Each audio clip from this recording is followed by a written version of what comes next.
Saddle up. Stay. Good, stay. Go. Go. Up, up, go, go, go. Go, go, go, go, go, go, go, go, go, go, go, go, go, go, go, go, go. Yes. There are two situations when I'm going to want my dog to line up between my legs. One of them will be if I have not taught my dog a formal obedience sit to have her line up. But I need her to face the same direction that I'm facing. So whether I teach her to sit on my right or my left, if I haven't taught her a formal straight sit, she's going to turn into me like she just did now. So if I have my dog line up between my legs, then she's less likely to do that. So with Maverick and my other Dobermans, I would teach them to line up between my legs when I'm in agility at the start line. So I need them to face into the course towards the first obstacle. And if she comes between my legs, if I'm facing the right direction, she's going to be facing the right direction. And then I can lead out and know that she's not looking at the wrong obstacle. Another time I'll need them to line up between my legs is, this is especially important if you have a service dog. If you're out in public and it's crowded and you're not moving,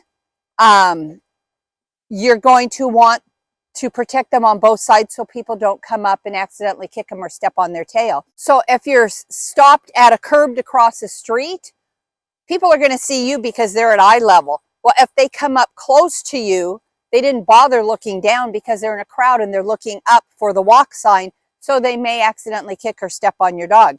If you're in a crowded elevator, you're going to want to seek out one of the back corners. You're going to go into the corner, have your dog line up between your legs, and that way, again, nobody in a crowded elevator where they can't see the dog because they can't see down are not going to step on your dog or kick your dog.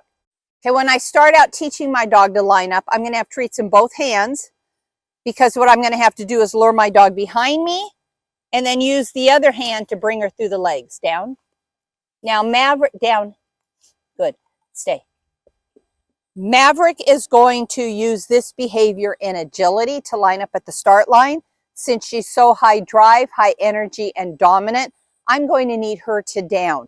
You can have your dog line up in either a sit or a down, whichever you prefer.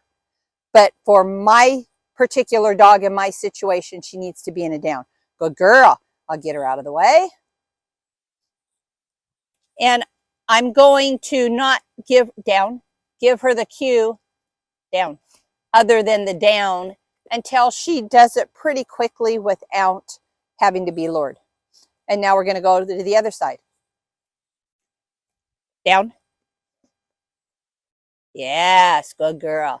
So I give her a treat when she's down. That is the end behavior I want. And then I toss the treat to get her out of the way. Down.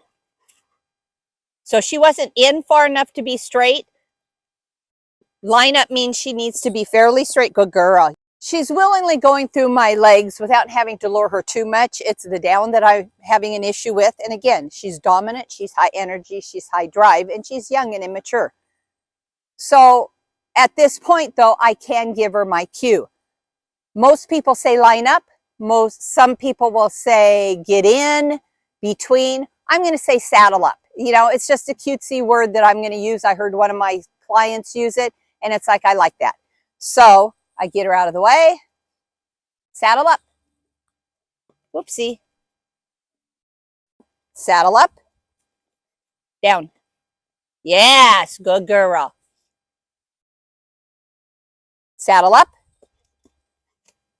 Down. Good. As you see, I have to pull my treat away from my dog to get her to down so she's not focused on the treat. You do whatever you want. You can get them in a sit, which would be the same thing. Saddle up. Sit. Nice. Saddle up. Sit. Good girl. Saddle up. Down. Let's get straighter. Down. Good girl. Saddle up. Down. Nice job. So you see, saddle up. I'm not luring her. Okay, that side I had to lure her. And what's happening is, for obedience, when she goes to the right, she passes my leg. And since I just rewarded her enough, she came in between. But for obedience, when I ask her to go to the left, she normally spins and doesn't pass my leg, so she doesn't have the same visual. So I'm going to have to be luring her a little bit more for this. Saddle up, down. Yes.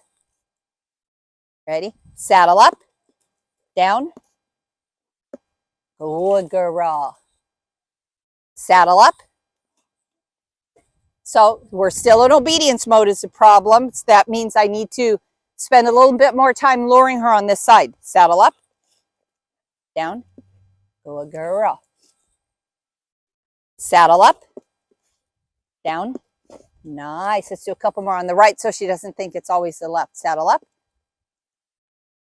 Very good. Saddle up. Yes to you. Saddle up. And see, obviously, we have a brain bowl on this side. Saddle up. Yes. Saddle up. Nice. Good girl. Saddle up.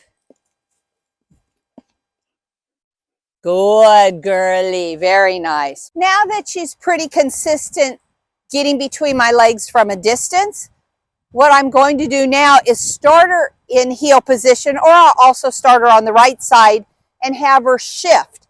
So since this is less movement on her part, it requires more thinking. So that's why I want to do the come towards me and go between my legs first. The more movement there is that the dog needs, then the more it makes sense to them. If they don't have to move very much, it doesn't make as much sense.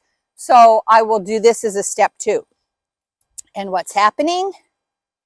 I just need her to nudge behind me, saddle up. So I had to pull her back, and that's why I have the leash on. Good girl, stay. Saddle up. Good girl, stay. Saddle up. Good job. And the reason I'm doing this is because maybe I was out for a walk with my dog and we came to a curb and there was too much traffic, so we had to stop. And that crowd of people who just crossed the other intersection now may be crowding behind me. And this may be dangerous for them because, again, their eyesight is up. They see my head and they see the walk sign. They're not looking down at my dog. So now, whoopsie.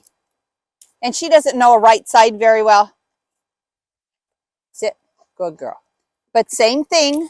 I'm going to pull her behind me with the leash. Saddle up. Good girl. Nice. Stay there. Saddle up. Good girl. Stay. Saddle up. Good girl. I don't know if you noticed, but she did want to cut in front of me instead of go behind. So this is going to take probably maybe 2, 3, 4 short training sessions. And by short, I would say probably not longer than 5 minutes, and she should get it. Saddle up. Good girl. Sit. Since she resisted coming, I'm going to feed her as soon as she got there. I didn't wait for her to get into position. Saddle up. Good girl. Saddle up. Good girl. Stay. Saddle up. Good girl. Again, all my pressure on the leash is going back to keep her behind me to come through my legs. Saddle up. Oh, that was pretty. She did that on her own. But again, this side is easier for her even when she comes from a distance. Uh-oh. Saddle up. Down. Whoopsie.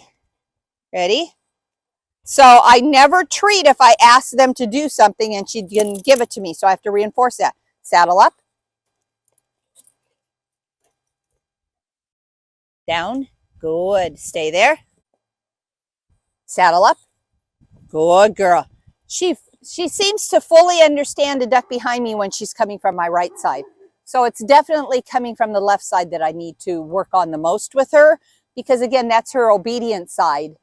And so what she's doing is breaking one habit to develop a new habit. Saddle up. Yes. Good girl. Sit, please. Nice. Stay. Good. Ready?